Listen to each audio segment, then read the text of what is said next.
बच्चे नमस्ते। पिछले क्लास में हम मिर्च मसाला के बारे में और इनकी विशेषता के बारे में आप जान चुके हैं। मिर्च मसाला का अर्थ क्या होता है और इस कहानी को मिर्च मसाला नामक शीर्षक क्यों दिया गया है, तो इसके बारे में आप जान चुके हैं। और इस कहानी को संक्षिप्त में मैंने बताया था और फिर भी एक बार, तो आज इसको अनुच्छेद के अनुसार हम इसके बारे में और ज़्यादा जानकारी लेंगे। देखिए, कहानी शुरू करेंगे हम पहले, तो आपके टेक्स्ट बुक में आप ध्यान से उसे देखते रहिए और साथ ही साथ मेरी आवाज़ों को सुनते रहिए। देखिए, एक दिन शाम को भोलू आंगन में बैठकर दूध पी रहा था।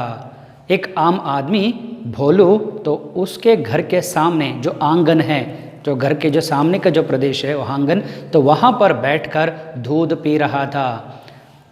उसे खांसी आई। खांसी मतलब आप जानते हैं, जो चमूद। अचानक उसे खांसी आई और जैसे खांसते खांसते उसके हाथ में जो दूध का लोटा था वह लुढ़क गया। दूध का लोटा लुढ़क गया। लोटा मतलब वो वस्तु है, वो बर्तन है जिसे गोलाकार का होता है, जो पानी वगैरह पीते हैं उससे, तो उसे लोटा कहते हैं हिंदी में। कन्नड़ में लोटा का अर्थ है वो अलग है, तो लोटा का अर्थ है वह ऐसे गोलाकार का एक बर्तन है, जैसे आपके तस्वीर में दिखाई गए। देखिए नीचे गिरा हुआ है, वो है लोटा। वह हाथ से लुढ़क गया तथा थोड़ा सा दूध मुंह से निकलकर ज़मीन पर फैल गया। जैसे खांसते दूध पी रहा था तब उसे खांसी आई, तो इसीलिए वह खांसते खांसते हाथ का जो लोटा वह लुढ़क गया, उसमें जो दूध है वो भी ज़मीन पर फैल गए और साथ ही साथ उसके मुंह पर जो दूध था वो भी बाहर फैल गए। तब क्या हुआ? देखिए, फैले दूध में उसको दो पंख दिखाई दिए। जमीन पर फैले दूध में दो पंख, छोटे छोटे पंख दिखाई देते हैं। तो पता नहीं उसे क्या हुआ, लेकिन वो डर गया, वो घबरा गया। वो सोचा कि उसके मुंह से ही वो पंख निकल गए हैं। वह घबरा गया।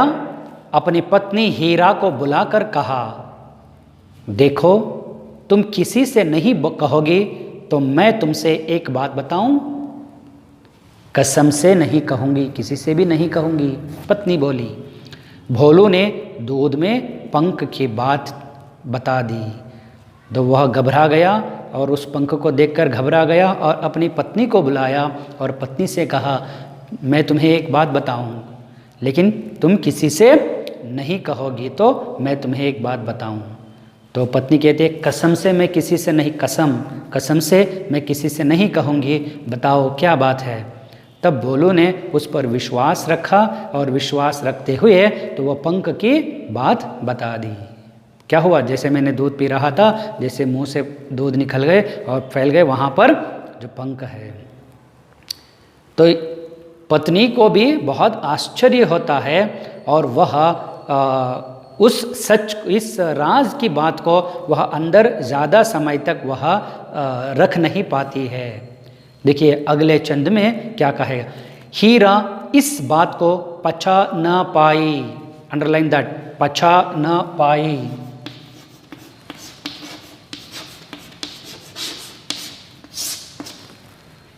अगर आप कुछ ज़्यादा खा लेते हैं तो हमारे पेट के अंदर वो जल्दी डाइजेस्ट नहीं होते हैं। जो खाते हैं वो ज़्यादा जल्दी डाइजेस्ट नहीं होते हैं। ज़्यादा समय तक अगर पेट में रहते हैं तो हमें बहुत सारी बीमारियां आ जाती है।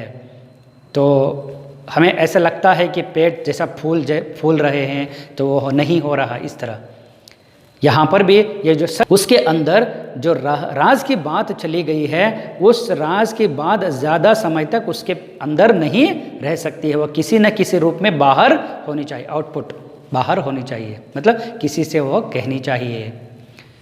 लेकिन वो कह नहीं सकती है क्योंकि वो राज की बात है। पति को बता दिया कि कसम से किसी से नहीं कहूँगी, लेकिन ज़्यादा समय तक वो अंदर भी नहीं रख सकती है। देखिए ऐसे वो संकट में पड़ जाती है। उसका पेट फूलने लगा। उसका पेट फूलना मतलब अगर जो अंदर चले जाते हैं वो जल्दी डाइजेस्ट नहीं होते हैं तो धीरे धीरे धीरे पेट फूलने लगते हैं। क्योंकि जैसा भी हो आउटपुट होनी चाहिए, डाइजेस्ट होकर आउटपुट होनी चाहिए। लेकिन यहाँ पर जो अंदर गई वो बात उसके अंदर ही रहती है और ना डाइजेस्ट कर पाती है ना बाहर किसी से कह सकती है। इसलिए अपनी पड़ोसन चंपा से कहा, ज़्यादा समय तक वह उसे अपने अंदर नहीं रख सकती है, तो इसलिए क्या करती है वह अपनी पड़ोसन चंपा से कहा। पड़ोसन मतलब नेबर।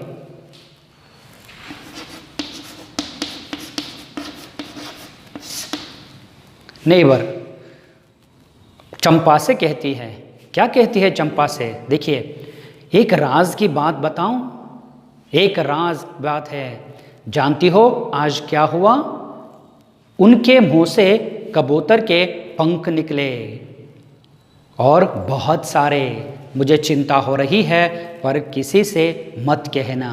लेकिन वो उससे भी वादा कराती है और कहती है कि तुम किसी से मत कहो, मैं एक राज की बात बताऊं तुझसे। हाँ बोलो, क्या है वो राज की बात? वो है उसके मुंह से, उसके मतलब भोलू के मुंह से, अपने पति के मुंह से क्या निकले? पंख निकले। और देखिए बात उसके साथ और एक बात वह जोड़ देती है।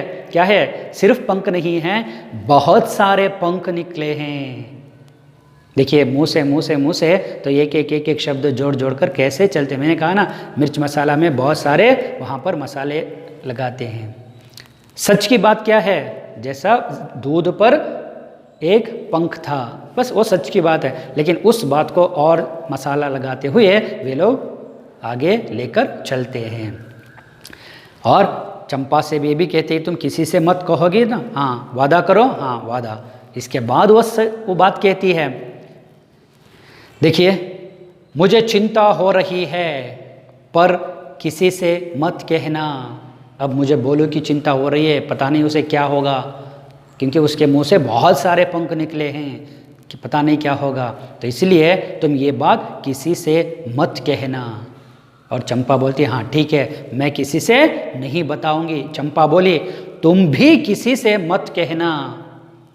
तुम जैसे मेरे साथ कहती थी उसी तरह किसी के सामने मत कहना, क्योंकि लोग बातों का बतंगड़ बना देते हैं।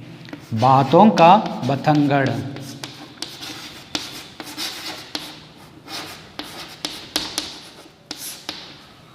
बातों का बतंगड़ बनाना। बातों का बतंगड़ बनाने का अर्थ होता है तो एक बात को और एक बात जोड़कर एक तो लंबी कहानी बना देते हैं। तो इसलिए इस बात को तो हम दोनों के बीच में ही रहना चाहिए। ये बात किसी से मत कहो, ठीक है? तो बोलू ने हीरा से कहा और हीरा ने अपने पड़ोसन चंपा से कहा। और क्या हुआ? लेकिन वो चंपा वो भी उसके अंदर इस राज की बात को ज़्यादा देर तक रख नहीं सकती है। तो इसलिए देखिए तीसरे अनुच्छेद में क्या है? चंपा से रह न गया। उसे लगा कि अगर यह बात किसी से नहीं कही तो उसका पेट फट जाएगा। देखिए उसको भी वो डाइजेस्ट नहीं कर पाती है, मतलब ज़्यादा देर तक उसके अंदर नहीं रख सकती है, तड़पती रहती है। किसी से कुछ कहना चाहिए, जैसा भी हो उसे बाहर निकालना चाहिए। तो इसीलिए ज़्यादा देर तक वो अंदर ही रहती है वो बात। वो अगर किसी से नहीं कहती है उसके पेट फट जाते हैं। तो ऐसे सोचती है वो। आखिर वह अपनी सहेली चमेली को देखते ही उसने सारी बात उगल दी। क्या किया चंपा ने? हाँ, उसके सहेली है, उसकी सहेली चमेली को देखते ही चमेली को बुला लिया। आओ आओ मैं तुम्हें एक राज की बात बताऊं। क्या है वो राज की बात? जानते हो क्या है? हाँ इस तरह क्या हुआ? देखिए जिस तरह वो कहती है। और कहने से पहले चमेली से वादा करवा लिया। चमेली तुम मुझसे वादा करो, ये बात और किसी को नहीं कहूँगी। वादा? हाँ वादा, प्रॉमिस। और इसके बाद वो बात चमेली से कहती है। क्या कहती है चमेली से? देखो तो भोलू जी को आज खांसी आई और उसके मुंह से एक पूरा कबूतर निकला। देखिए मुंह से क्या निकला था? हाँ, एक छोटा सा पंख निकला था। और हीरा के मुंह से क्या निकला? बहुत सारे पंख निकले। और फिर चंपा के मुंह से क्या निकला? चंपा के मुंह से निकला एक पूरा कबूतर। देखिए बातों का बतंगड़ इसे कहते हैं, एक एक बात को और एक मसाला जोड़ जोड़ कर प्रस्तुत करना। और क्या हुआ? लेकिन इस बात को चमेली पर विश्वास नहीं आई। क्यों? क्या? देखिए, और वो कहती है पूरा कबूतर।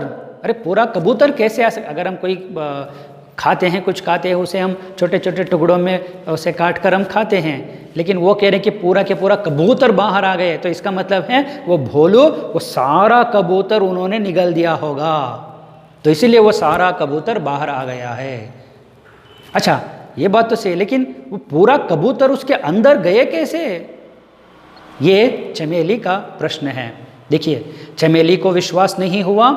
पूरा कबूतर, कबूतर तो इतना बड़ा पक्षी है, खाया कैसे होगा? लेकिन वो भी ज़्यादा सोचती नहीं है, लेकिन इतना तो सोचती है कि अरे इसके पूरे कबूतर इसके अंदर कैसे गया।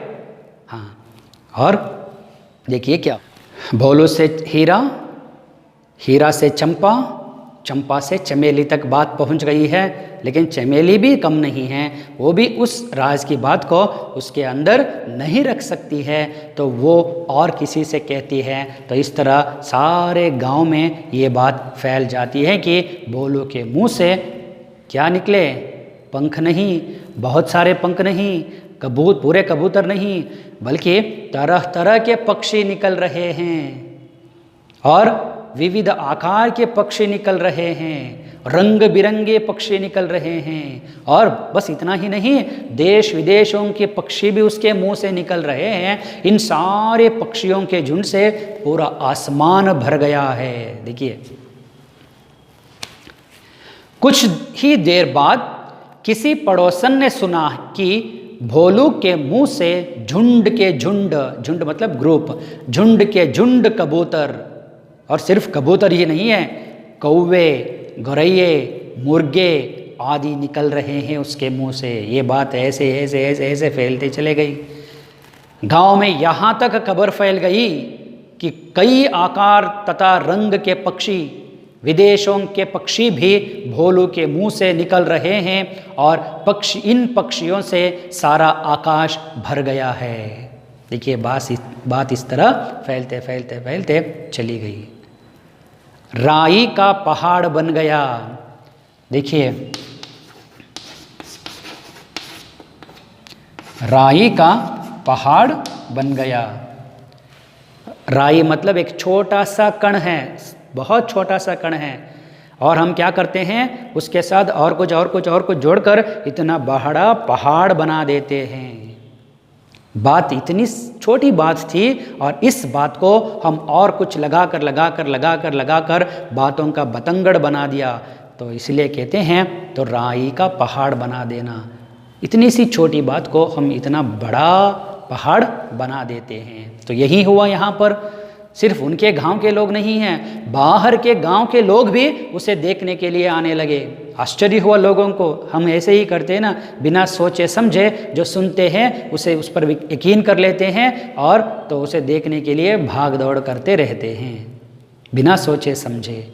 उसमें सच्चाई कितनी है वो भी हम नहीं सोचते हैं। जैसे सुना तो हम उस पर मान लिया, यकीन कर लिया और उस पर विश्वास करते उसे देखने के लिए दौड़ते दौड़ते जाते हैं। यहाँ पर भी ऐसे हुआ। लेकिन अंत के चंद में देखिए क्या हुआ। यह चमत्कार देखने के लिए दूर दूर से लोग आने लगे।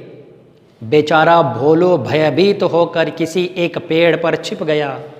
उसे देखने के लिए लोग आ रहे हैं तो इसे वो घबराता है, क्योंकि वो सोचता है कि मुझे कुछ हो गया है, अब मैं नहीं बचूंगा। देखिए, लोग इस तरह आ रहे हैं मुझे देखने के लिए, मुझे कुछ हो गया है। तो इसीलिए वह भयभीत होकर घर से भागकर किसी एक पेड़ पर वह छिप गया है।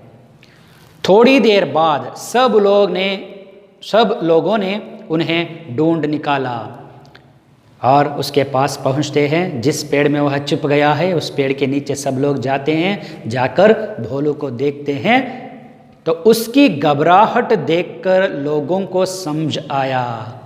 क्या समझ आया लोगों को?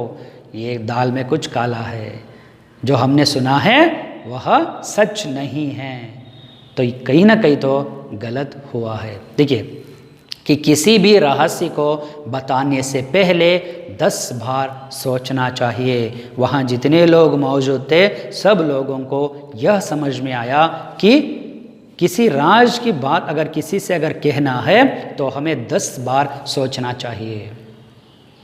तो बच्चों, ये कहानी का सारांश है, और मैंने पहले कहानी शुरू करने से पहले ही कहा है इस कहानी का उद्देश्य क्या है। उस उद्देश्य बस इतना ही है, अगर आप कोई राज की बात अगर आप किसी से कहना चाहते हैं तो आप क्या करना है, 10 बार सोचना चाहिए।